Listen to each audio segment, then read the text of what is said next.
उत्तराखंड के शांत पहाड़ों के बीच बैजनाथ मंदिर परिसर एक ऐसी जगह है जहां सिर्फ मंदिर नहीं बल्कि समय की परतें बसी हुई हैं। सुबह का समय था। हल्की धुंध गोमती नदी के ऊपर तैर रही थी। पहाड़ों के पीछे से सूरज की किरणें धीरे धीरे मंदिर की प्राचीन पत्थर की दीवारों को छू रही थीं। उसी समय एक युवक आरव मंदिर परिसर में प्रवेश करता है। आरव के चेहरे पर जिज्ञासा थी, लेकिन दिल में एक सवाल। वो धीरे धीरे मंदिर के आंगन में चलता है। हर तरफ छोटे बड़े पत्थर के मंदिर, घंटियों की हल्की आवाज और हवा में घुली एक अजीब सी शांति। वो खुद से बुदबुदाता है, क्या सच में यहाँ कोई चमत्कार होता है? तभी उसकी नजर एक बुजुर्ग पुजारी पर पड़ती है, जो मंदिर के एक कोने में शांत बैठा था। उनकी आंखों में एक गहराई थी, जैसे उन्होंने बहुत कुछ देखा हो। आरव उनके पास जाता है और पूछता है, बाबा, क्या यहाँ सच में कुछ खास है?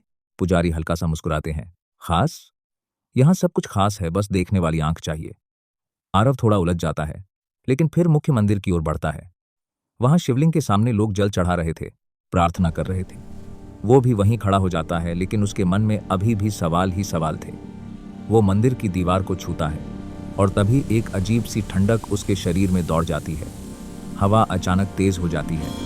मंदिर की घंटियां अपने आप बजने लगती हैं। आरव घबराकर इधर उधर देखने लगता है और फिर उसके सामने कुछ ऐसा होता है जो उसने कभी सोचा भी नहीं था। मंदिर का वही आंगन, लेकिन सब कुछ बदल चुका था। लोग पुराने वस्त्रों में थे, कारीगर पत्थरों को तराश रहे थे, दीपक जल रहे थे, मंत्रों की गूंज चारों तरफ फैल रही थी। आरव समझ नहीं पाता ये क्या हो रहा है, जैसे वो किसी और समय में पहुंच गया हो। वो देखता है कत्यूरी राजा मंदिर के निर्माण का निरीक्षण कर रहे हैं। कारीगर श्रद्धा से हर पत्थर को आकार दे रहे हैं।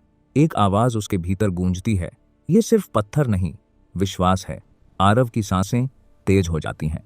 वो फिर से शिवलिंग की ओर देखता है। इस बार शिवलिंग से हल्की सी रोशनी निकल रही थी।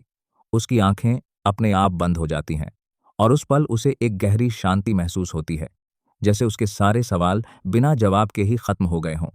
कुछ क्षण बाद वो आंखें खोलता है। सब कुछ फिर से सामान्य था। वही मंदिर, वही लोग, वही सुबह। वो धीरे धीरे पीछे मुड़ता है और पुजारी को देखता है। पुजारी उसकी ओर देखकर मुस्कुराते हैं। देख लिया? आरव की आंखों में अब उलझन नहीं थी, बल्कि सुकून था। वो धीरे से कहता है, हाँ, महसूस कर लिया। वो मंदिर के आंगन में बैठ जाता है। गोमती नदी की आवाज अब उसे अलग लग रही थी, जैसे वो कुछ कह रही हो। उसे समझ आ चुका था कि चमत्कार कोई दिखने वाली चीज नहीं है, वो एक एहसास है जो सिर्फ तब होता है जब इंसान खुद को शांत कर देता है। सूरज अब ऊपर आ चुका था। मंदिर की दीवारें सुनहरी रोशनी में चमक रही थीं।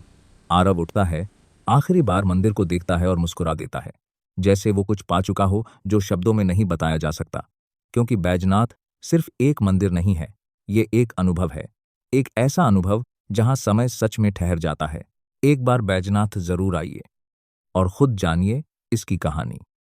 अगर आपको यह कहानी अच्छी लगी तो इस चैनल को लाइक, शेयर और सब्सक्राइब करें, बेल आइकन को दबा दें। अगली कहानी में हम चलेंगे मां नैना देवी मंदिर, नैनीताल के ऐतिहासिक दर्शन के लिए। धन्यवाद।